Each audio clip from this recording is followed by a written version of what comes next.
Hi friends, ఎలా ఉన్నారు? అందరూ బాగున్నారా? నేనైతే చాలా బాగున్నాను. మీరు ఎలా ఉన్నారండి? నాకు కామెంట్స్లో చెప్పండి. ఈరోజు మన వీడియో వచ్చేసి నా డైలీ రొటీన్ బ్లాగ్ని అయితే షేర్ చేయబోతున్నాను. నా బ్లాగ్స్ కనుక మీకు నచ్చినట్లయితే లైక్ చేయండి, షేర్ చేయండి, సబ్స్క్రైబ్ చేయండి. పక్కనే ఉన్న బెల్ ఐకాన్ని క్లిక్ చేయడం మాత్రం మర్చిపోకండి. ఎర్లీ మార్నింగ్ ఇంట్లో పనులన్నీ పూర్తి చేసుకున్న తర్వాత దేవుడి దగ్గరికి పువ్వులు అది కోసుకొచ్చి ప్రసాదంగా ఖర్జూరం పెట్టుకుందామని అవి కూడా ఫ్రిడ్జ్లోంచి తీసుకొచ్చి నిన్న పెట్టిన పువ్వులు అవన్నీ తీసేసి దేవుడి సామాన్లు కూడా ముందు రోజే క్లీన్ చేసి పెట్టుకుంటాను. దేవుడి దగ్గర అన్నీ సర్దేసి మా వారైతే దండం పెట్టుకుంటున్నారు. ఈలోపు నేను టిఫిన్ ప్రిపేర్ చేద్దామని ఈరోజు మిక్సర్ పిండి అట్లయితే వేస్తున్నాను. శనగపిండి, గోధుమ పిండి, బియ్యం పిండి, కరాచీ నూక ఇవన్నీ కలిపి అట్లయితే వేస్తున్నాను. బాగా వస్తాయి, టేస్ట్ కూడా బాగుంటాయి. మనం ఎంత పలుచగా వేసినా కూడా అట్టు బాగా వస్తుంది.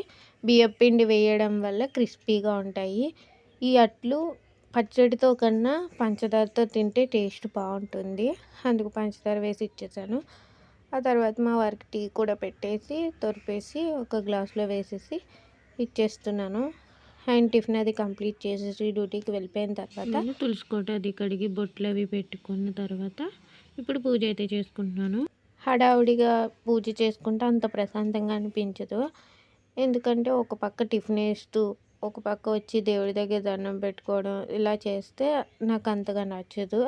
అందుకు టిఫిన్స్ అన్నీ వేసేసి మా వారిని పంపించేసిన తర్వాత అప్పుడు ప్రశాంతంగా పూజ అయితే చేసుకొని అప్పుడు నేను టిఫిన్ వేసుకొని తిన్నాను. ఈరోజు మా కిచెన్లోకి కొత్త వస్తువు అయితే వచ్చింది. మొన్ననే అమ్మ గిన్నెల స్టాండ్ కొని ఇచ్చింది, ఇలా చిన్నది. పెద్దది కొందామంటే అది ప్లేస్ సరిపోదని చిన్నదే కొనుక్కున్నాను. వాటిలో ప్లేట్లు అవన్నీ పెట్టేసి సర్దేశాను. అలానే గ్రైండర్ కూడా కొనేసింది. ఇంకా ఓపెనింగ్ చేయలేదు, కానీ ఇక్కడ వంటగదిలో అయితే సర్దాను. ఆ తర్వాత ఇక్కడేమో బియ్యం వేసుకున్న డబ్బా ఒకటి పెట్టుకుంటాము. దుమ్మది పట్టకుండా క్లాత్లు అయితే వేసేసాను. రేపు మంగళవారం అని చెప్పి ఇల్లంతా కూడా తడిబట్ట పెట్టుకుంటున్నాను. తడిబట్ట కర్రతో పెడుతుంటే మూలలది వెంట్రుకలు ఎంత బయట దూకున్నా జుట్టు రాలిపోవడం వల్ల ఇలా మూలలకు వెళ్ళిపోయి ఉండిపోతున్నాయి. అంత నీట్గా అనిపించట్లేదు. అందుకని క్లాత్తో పెట్టుకుంటే నీట్గా ఉంటుందని ఈరోజు క్లాత్తో అయితే తడిబట్టలు అయితే పెడుతున్నాను. తడిబట్టలు అయిపోయిన తర్వాత ఇంకా ఎన్నో గిన్నెలు అయితే లేవు, అవి క్లీన్ చేసేసుకుంటే పని అయితే అయిపోతుంది. ఈరోజు మా వారు లంచ్కి రానన్నారు. నేను ఒక్కదాన్నే అని చెప్పి కిచిడి అయితే ప్రిపేర్ చేసుకున్నాను. ఒక్కదానికే సెపరేట్గా కర్రీ చేసుకొని నైట్కి ఎలాగో మళ్ళీ ఇద్దరికి టిఫిన్లే, అందుకని సింపుల్గా పెసరపప్పు కిచిడి అయితే చేసుకున్నాను. ఒక బీట్రూట్ ఉంటే అది కూడా కట్ చేసి వేసాను. అలానే కొత్తిమీర అది వేసాను. ఇలా వేడి వేడి కిచిడీలో కొద్దిగా నెయ్యి వేసుకుని తింటే భలే ఉంటుంది. 2 o'clock అలాగా పాలలో కలుపుకోవడానికి డ్రై ఫ్రూట్స్ పొడిని అయితే తయారు చేస్తున్నాను. దానికోసం 1 కప్పు బాదంని తీసుకుని లో ఫ్లేమ్లో బాగా ఫ్రై చేసుకోవాలి. ఇలా ఫ్రై చేసుకున్న బాదంని ఒక ప్లేట్లోకి తీసుకొని స్టవ్ పై బండి పెట్టుకొని 2 టేబుల్ స్పూన్స్ గుమ్మడి పప్పుని యాడ్ చేశాను. గుమ్మడి పప్పు కూడా మన హెల్త్కి చాలా మంచిది. రోజు నానబెట్టుకుని తినడం కూడా మంచిదే. కానీ ఇవన్నీ నానబెట్టుకుని తినడం కూడా హెల్త్కి మంచిదే. కానీ నానబెట్టుకోవాలంటే అంత శ్రద్ధ ఉండదు. ఒకరోజు నానబెట్టుకుంటాము, ఒకరోజు మర్చిపోతాము. అందుకు ఇలా ఒక పొడి తయారు చేసుకొని రోజు పాలలో 1 స్పూన్ వేసుకొని తింటే ఒంట్లో నీరసం ఉండదు. అలానే రక్తహీనత తగ్గుతుంది. హార్ట్కి కూడా చాలా మంచిది. అలానే డైట్ చేసేవాళ్ళు ఫుడ్ అది తక్కువగా తీసుకోవడం వల్ల నీరసంగా అది అనిపిస్తుంది. ఇలా ఒక డ్రై ఫ్రూట్స్ పొడి చేసుకొని తినే వాటిల్లో ఒక్కొక్క స్పూన్ వేసుకున్నా కూడా మనకు మంచి ఎనర్జీగా ఉంటుంది.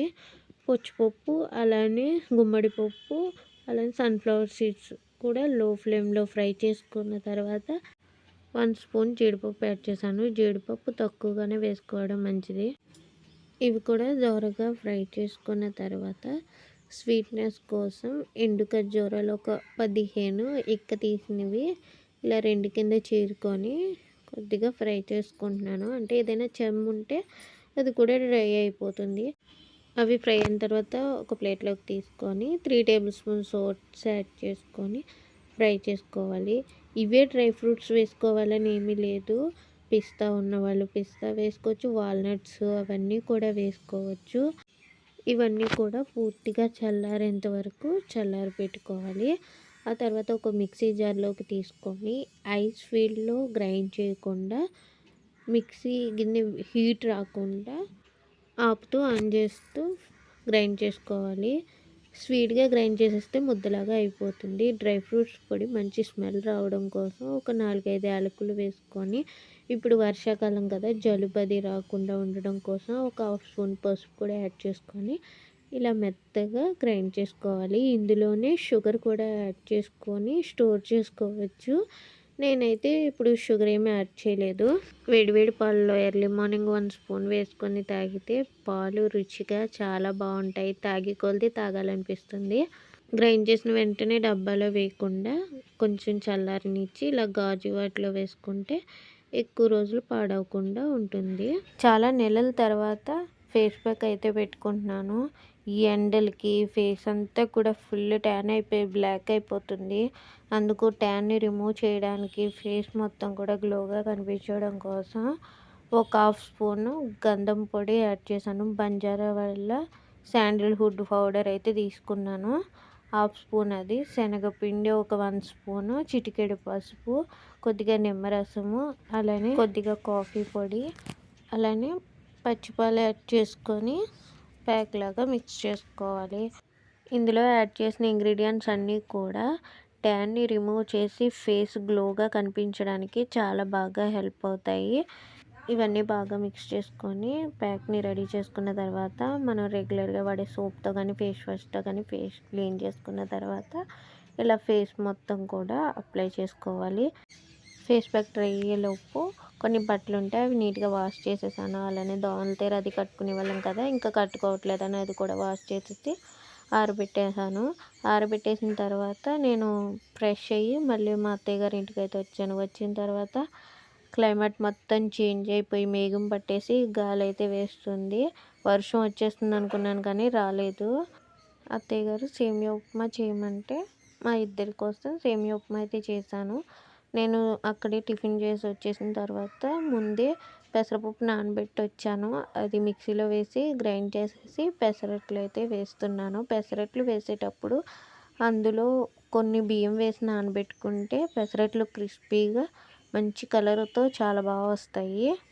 టిఫిన్స్ అది కంప్లీట్ అయిపోయిన తర్వాత గిన్నెలు అవి క్లీన్ చేసేసి ఇంక పడుకోవడమే. ఈ వ్లాగ్ని ఇక్కడితో ఎండ్ చేస్తున్నాను. నచ్చినట్లయితే లైక్ చేయండి. Thank you for watching friends.